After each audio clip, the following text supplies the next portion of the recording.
बिस्मिल्लाहिर्रहमानिर्रहीम। लाखों करोड़ों दरूद सलाम हज़रत मोहम्मद सल्लल्लाहु अलैहि वसल्लम पर और आपकी आल पर। अस्सलाम वालेकुम क्लास 9। उम्मीद है आप सब खैरियत से होंगे। आज हम करेंगे यूनिट 5 की एक्सरसाइज 5.1 के क्वेश्चन नंबर 2 को। इससे कबल हम प्रीवियस वीडियो में एक्सरसाइज 5.1 के क्वेश्चन नंबर 1 के इन तमाम पार्ट्स को डिस्कस कर चुके हैं। इसका लिंक मैंने डिस्क्रिप्शन में दे दिया है, आप इन पार्ट्स से रिलेटेड भी लेक्चर ले सकते हैं। एक्सरसाइज 5.1 का क्वेश्चन नंबर 2 है। हमारा क्वेश्चन है फैक्टराइज। तो यहाँ पे हमारे पास 4 टर्म्स हैं जिनको हमने फैक्टराइज करना है, ठीक है। इससे प्रीवियस जो हमारा क्वेश्चन था उसमें हमारे पास ऑलमोस्ट 3 टर्म्स थी जिनमें से हमने कॉमन लेना था, लेकिन यहाँ पे 4 टर्म्स हैं जिनमें से हमने कॉमन लेना है, ठीक है। तो सबसे पहले क्वेश्चन को दोबारा से लिख लेते हैं। हमारा क्वेश्चन है 5ax minus 3ay minus 5bx plus 3by। तो जब भी हमारे पास 4 टर्म्स हों किसी क्वेश्चन में तो हमने 2 टर्म्स में से कॉमन लेना होता है, ठीक है। तो अब हमने इन 4 टर्म्स को इस अंदाज से अरेंज करना है ताकि इनमें से कॉमन लिए जा सके। तो यहाँ पे देखें हमारे पास x वाली टर्म एक ये है और एक ये है, ठीक है। तो हमें वेरिएबल्स को देखते हुए इनको अरेंज करना है, ठीक है। तो सबसे पहले हम इनको रीअरेंज करते हैं। तो उसके लिए हमें क्या करना होगा, पहले x वाली टर्म्स लिखेंगे। पहले है 5ax, ठीक है, और फिर है माइनस 5bx। तो पहले हमने दोनों x वाली लिख ली, ठीक है। उसके अलावा हमारे पास 2 टर्म्स हैं y वाली। तो अब हम y वाली 2 टर्म्स लिख लेंगे। y वेरिएबल वाली एक ये है, एक ये है, ठीक है। तो एक है माइनस 3ay और फिर है प्लस 3by। तो यूं हमने क्या किया है, इस स्टेप में अरेंज किया है, ठीक है। x वाली 2 टर्म्स को पहले और फिर y वाली 2 टर्म्स को बाद में, ठीक है। अब हमें इनमें से फैक्टराइजेशन जो है उसको करना है, ठीक है। तो इसको फैक्टराइज करते हैं। इन 2 टर्म्स में से हम फैक्टर्स बनाएंगे और इन 2 टर्म्स में से फैक्टर्स बनाएंगे। तो अब इन दोनों टर्म्स में से देखेंगे कि क्या कॉमन है। तो यहाँ पे देखिए 5 और 5, तो 5 दोनों में कॉमन है, तो इसलिए हमने 5 कॉमन ले लिया। यहाँ a है, इधर b है, इसलिए a और b को कॉमन नहीं लिया जा सकता।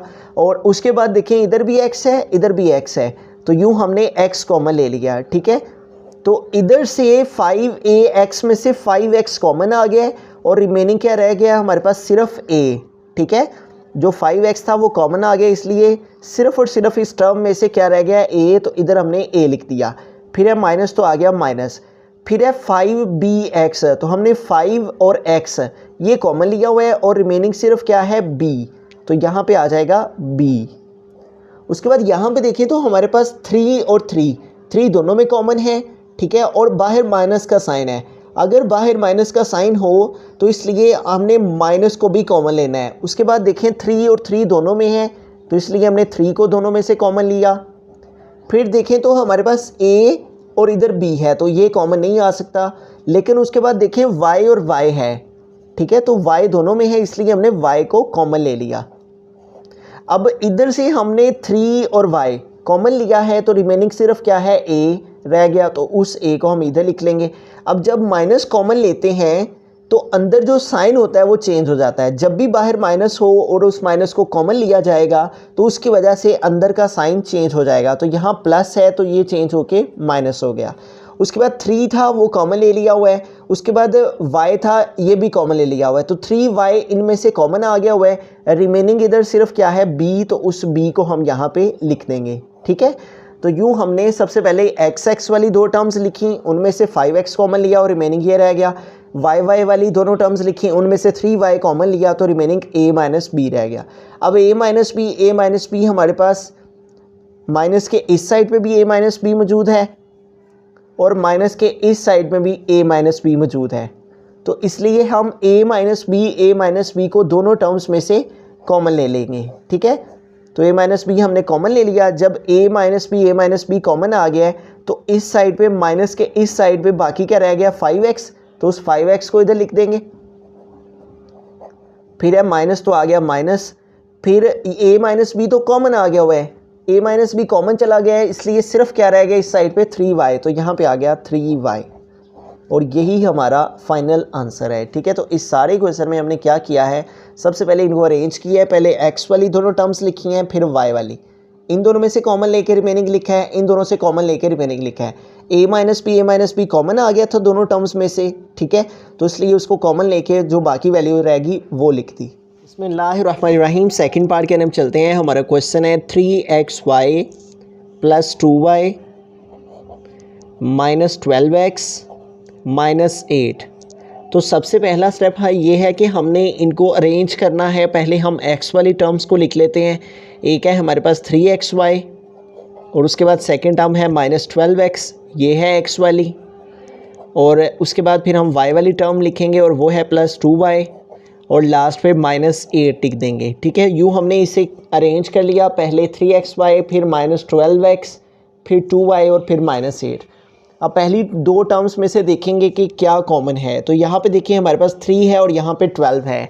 तो 3 और 12 में से 3 और 12 दोनों हमारे 3 के टेबल पे डिवाइड हो जाते हैं। ठीक है, तो 3 और 12 में से हम 3 को कॉमन ले लिया। उसके बाद देखें x इधर भी मौजूद है, x इधर भी मौजूद है, तो हमने x को कॉमन ले लिया। ठीक है, तो इन दोनों टर्म्स में से 3x हमने कॉमन ले लिया, 3x कॉमन आ गया और रिमेनिंग क्या रह गया, y माइनस 12 में से 3 कॉमन लें तो रिमेनिंग हमारे पास 4 रह जाएंगे। 12 को 3 पे डिवाइड करें, 3 1 टाइम 3, 3 4 टाइम 12। ठीक है, तो 12 से 3 कॉमन लिए जाएं तो रिमेनिंग रह गया 4। साथ x था तो x हमने कॉमन ले लिया, इसलिए यहाँ पे नहीं आएगा। इन दोनों में देखें 2y और 8 में से 2 और 8 में से हमने 2 कॉमन ले लेना है। ठीक है, तो उसके अलावा y यहाँ है, यहाँ नहीं है, इसलिए सिर्फ 2 कॉमन आ गया। इधर से 2 कॉमन आया, रिमेनिंग क्या रह गया, y प्लस कॉमन लिया हुआ है, इसलिए अगला साइन सेम वैसे ही आएगा। अगर यहाँ माइनस होता फिर ये साइन चेंज हो जाना था, लेकिन अगर यहाँ बाहर प्लस हो तो साइन में कोई चेंजिंग नहीं आती। तो y आ गया, 8 में से 2 कॉमन लिए तो 8 में से 2 कॉमन लें, जिससे जो कॉमन लें उसको उस पर डिवाइड करें, 2 1 टाइम 2 4 टाइम 8, तो जो रिमेनिंग आ जाएगा वो हम यहाँ पे लिख देंगे। तो 2y और 8 में से हमने 2 कॉमन लिया, रिमेनिंग रह गया y माइनस 8 में से 2 कॉमन लिए तो 4। अब यहाँ पे देखिए प्लस के इस साइड पे भी y माइनस 4 मौजूद है इस टर्म में, और प्लस के उस साइड पे भी y माइनस 4 इस टर्म में मौजूद है। तो अब हमें y माइनस 4 को कॉमन ले लेना है। ठीक है, तो प्लस की इस साइड से y माइनस 4 को कॉमन लिया तो रिमेनिंग क्या रह गया, 3x, तो यहाँ आ गया 3x। उसके बाद है प्लस, तो आ गया प्लस, इधर से y माइनस 4 हम कॉमन ले चुके हैं, इसलिए रिमेनिंग सिर्फ रह गया है प्लस 2। तो यही हमारा जो है वो आंसर आ गया। तो इस सारे क्वेश्चन में हमने क्या किया है, जस्ट हमने इसको सबसे पहले x वाली 2 टर्म्स को लिखा है, एक 3xy थी, एक 12x थी, उसके बाद 2y लिखा और लास्ट पे 8। इन दोनों में से 3x कॉमन लिया, रिमेनिंग y माइनस 4 रह गया। इन दोनों में से हमने 2 कॉमन लिया, रिमेनिंग y माइनस 4 रह गया। जब भी हम 4 टर्म्स को कॉमन लेते हैं तो जो हमारे पास यहाँ ब्रैकेट्स में वैल्यूज़ आ रही होती हैं वो सेम आना ज़रूरी है। अगर ये सेम आती हैं तो ये इस बात का प्रूफ है, सबूत है कि हम जो फैक्टराइजेशन, जो फैक्टर्स बनाए हैं, जो कॉमन वैल्यूज़ ली हैं वो बिल्कुल ठीक ली हैं। तो इसलिए इनका सेम आना इस बात का सबूत है कि हमने जो भी कॉमन वैल्यूज़ ली हैं, जो भी फैक्टर्स क्रिएट किए हैं वो बिल्कुल करेक्ट हैं। y माइनस 4 कॉमन आया और रिमेनिंग 3x प्लस 2 रह गया। बिस्मिल्लाहिर्रहमानिर्रहीम, थर्ड पार्ट के हम चलते हैं। तो हम अपने क्वेश्चन को एक दफ़ा दोबारा लिख लेते हैं। x cube plus 3xy square minus 2x square y minus 6y cube. तो अब हमने इसको क्या करना है, हमने इन वैल्यूज़ को अरेंज करना है। और किस अंदाज से अरेंज करेंगे, ये हमारे पास x क्यूब है, यहाँ पे x है और इधर x स्क्वायर है, इधर y है। तो अगर हम इनको इस तरह से अरेंज करते हैं कि x की जो ग्रेटर एक्सपोनेंट्स हैं, जैसे ये x क्यूब है, ये x स्क्वायर है, इन दोनों को लिख लेंगे, और इधर ये y स्क्वायर है, इधर ये y क्यूब है, तो y स्क्वायर के जो ग्रेटर एक्सपोनेंट हैं उनके साथ इसको लिख लेंगे। तो सबसे पहले x क्यूब, फिर हम लिखेंगे x स्क्वायर वाली टर्म जो कि है माइनस 2x स्क्वायर y। ठीक है, तो यूँ हमने इन दो को पहले लिख लिया और फिर हम इन दो वैल्यूज़ को बाद में लिख लेंगे, प्लस 3xy स्क्वायर और फिर माइनस 6y क्यूब। तो हमने क्या किया है, जो x के ग्रेटर एक्सपोनेंट थे उनको पहले लिख लिया और फिर y के जो जिसमें ग्रेटर एक्सपोनेंट थे उनको लिख लिया। अब देखेंगे कि क्या कॉमन है, इन दो वैल्यूज़ में से कॉमन लेंगे और इन दो टर्म्स में से कॉमन लेंगे। यहाँ पे देखिए x क्यूब है, ठीक है, और इधर x स्क्वायर है, तो x स्क्वायर दोनों में मौजूद है। एक्स क्यूब का मतलब है कि एक्स स्क्वायर एंड एक्स, ठीक है। तो यानी 3 पावर है तो 2 पावर हम कॉमन ले लेंगे, इधर भी 2 पावर है एक्स की और इधर भी 2 पावर है मौजूद है, तो हम दोनों में से एक्स स्क्वायर कॉमन ले लिया, उसके अलावा कुछ भी कॉमन नहीं है। तो एक्स क्यूब था, हमने एक्स स्क्वायर कॉमन लिया है, तो रिमेनिंग एक्स की पावर 1 रहेगी, ठीक है। उसको यहाँ पर लिख लेंगे, -2 आ जाएगा, ठीक है। एक्स स्क्वायर तो हम कॉमन ले चुके हैं, इधर आ गया हुआ है, ठीक है, इसलिए यहाँ पे नहीं आएगा, यहाँ पे मीनिंग सिर्फ क्या आ गया, y। उसके बाद इन दो टर्म्स में से देखें तो 3 और 6 है, तो 3 और 6 दोनों 3 के टेबल पे डिवाइड होते हैं, इसलिए हम 3 को कॉमन ले लेंगे, +3 कॉमन आ गया। उसके अलावा x इधर है, इधर नहीं है, x को कॉमन नहीं लिया जाएगा। यहाँ y स्क्वायर है और यहाँ y क्यूब है, इस y क्यूब के अंदर y स्क्वायर मौजूद है, इस y क्यूब का मतलब है y square and y1, total power 3 है, तो हम 2 पावर दोनों में मौजूद है, तो इसलिए y स्क्वायर दोनों में मौजूद है, इसलिए हम y स्क्वायर को कॉमन ले लेंगे। तो इधर से हमने 3 कॉमन ले लिया और y स्क्वायर कॉमन ले लिया, 3y स्क्वायर, और सिर्फ क्या रह गया बाकी x, ठीक है। तो इस x को हम यहाँ पे लिख लेंगे, फिर है माइनस, तो आ गया माइनस। अब 6 में से हमने 3 कॉमन लिए हैं, तो 6 को 3 पे डिवाइड कर लें, जिससे जो कॉमन लें उसको उस पर डिवाइड कर लेते हैं। 3 1 टाइम 3, 3 2 टाइम्स 6 है, तो क्या आ गया 2 को हम यहाँ पे लिख लेंगे। यहाँ पे y क्यूब था, हमने y की 2 पावर कॉमन ली है, तो रिमेनिंग y की 1 पावर रहेगी, ठीक है। यहाँ पे आ गया y।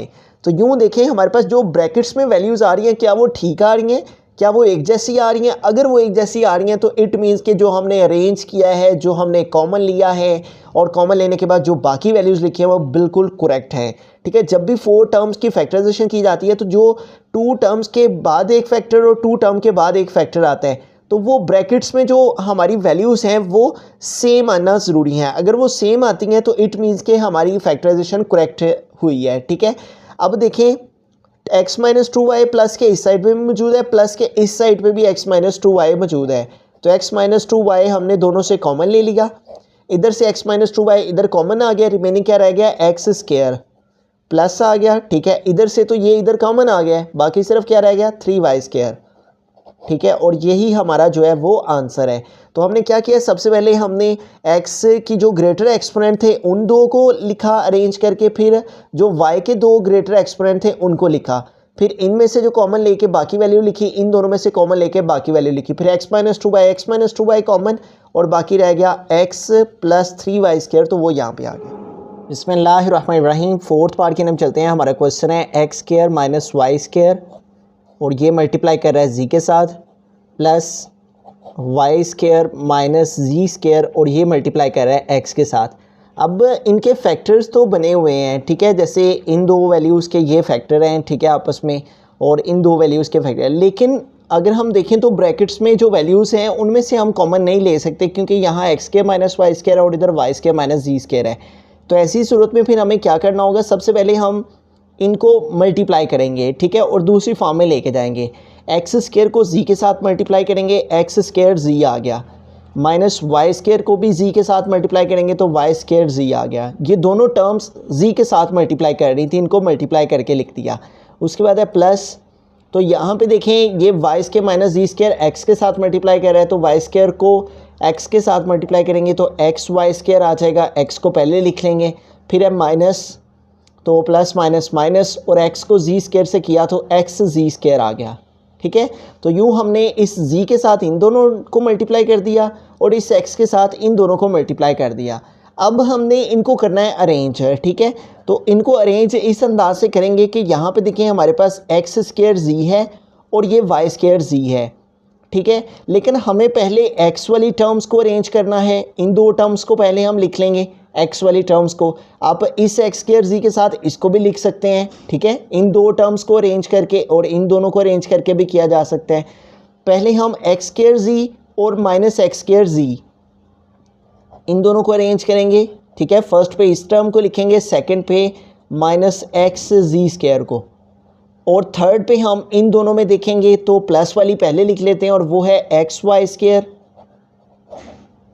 और लास्ट पे ये वाली टर्म्स आ जाएंगी माइनस वाई स्क्वायर जी। तो इस स्टेप में हमने वैल्यूज़ को अरेंज किया है, और अरेंज इस अंदाज से किया है कि फर्स्ट पे ये लिखी है, फिर सेकंड पे ये लास्ट वाली टर्म लिखी है, फिर हमने थर्ड पे ये वाली टर्म लिखी है एक्स वाई स्क्वायर वाली, और लास्ट पे हमने माइनस वाई स्क्वायर जी वाली लिख दी। अब हम देखेंगे इन वैल्यूज़ में क्या क्या कॉमन है। इन दो टर्म्स में से हम कॉमन लेंगे, ठीक है। तो यहाँ पे देखिए हमारे पास इन दोनों के अंदर एक्स जी दोनों में मौजूद है, तो हम एक्स जी दोनों से कॉमन लेंगे, ठीक है। तो इस टर्म से हमने एक्स स्क्वायर था, हमने एक पावर कॉमन ली तो रिमेनिंग एक पावर रह जाएगी, ठीक है। एक्स स्क्वायर है इसलिए वन पावर कॉमन ली है, वन बाकी रहेगी। और जी तो हमने कॉमन ले लिया इसलिए यहाँ पे नहीं आएगा। फिर है माइनस तो माइनस आ गया। फिर है एक्स जी स्क्वायर, तो हमने एक्स तो कॉमन ले लिया हुआ है और जी की पावर 2 है तो हमने जी की वन पावर कॉमन ली है इसलिए वन पावर बाकी रहेगी। उसके बाद आगे देखें तो इन दोनों टर्म्स में देखें तो हमारे पास वाई स्क्वायर दोनों में मौजूद है, तो हम वाई स्क्वायर कॉमन ले लेंगे और उसके अलावा कुछ भी कॉमन नहीं है।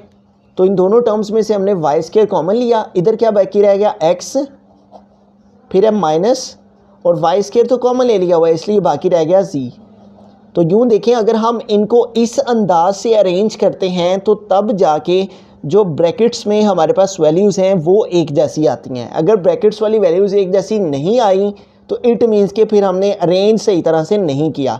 तो इस क्वेश्चन में अरेंजमेंट को हमने ध्यान से अरेंज करना है कि हमारे पास जो ब्रैकेट्स में कॉमन लेने के बाद वैल्यूज़ हैं वो एक जैसी आ जाएं। अगर ये एक जैसी आती हैं तो इट मीन्स कि हमारी फैक्टराइजेशन बिल्कुल करेक्ट हो रही है। अब प्लस के इस साइड पे भी x माइनस जी है और इस जानब भी x माइनस जी है, तो x माइनस जी को हमने कॉमन ले लिया। इधर से x माइनस जी कॉमन आया तो रिमेनिंग क्या रह गया एक्स जी प्लस इधर से ये साइड टर्म इधर कॉमन आ गया, बाकी रह गया वाई स्क्वायर। तो यही हमारा जो है वो आंसर है। तो इस क्वेश्चन में हमने क्या किया है कि हमारे पास ये z इन दोनों के साथ मल्टीप्लाई कर रहा था, इन दोनों को मल्टीप्लाई करवा दिया। x इन दोनों के साथ मल्टीप्लाई कर रहा था, इसको मल्टीप्लाई करवा दिया। फिर हमने इसको फर्स्ट पे ये लिखी, सेकंड पे ये लिखी वैल्यू, थर्ड पे एक्स वाई स्क्वायर वाली और लास्ट पे ये टर्म। इन दोनों से एक्स जी कॉमन जो बाकी रह गया वो लिख दिया, इन दोनों से वाई स्क्वायर कॉमन जो बाकी रह गया वो लिख दिया। फिर एक्स माइनस जी कॉमन और रिमेनिंग रह गया एक्स जी प्लस वाई स्क्वायर।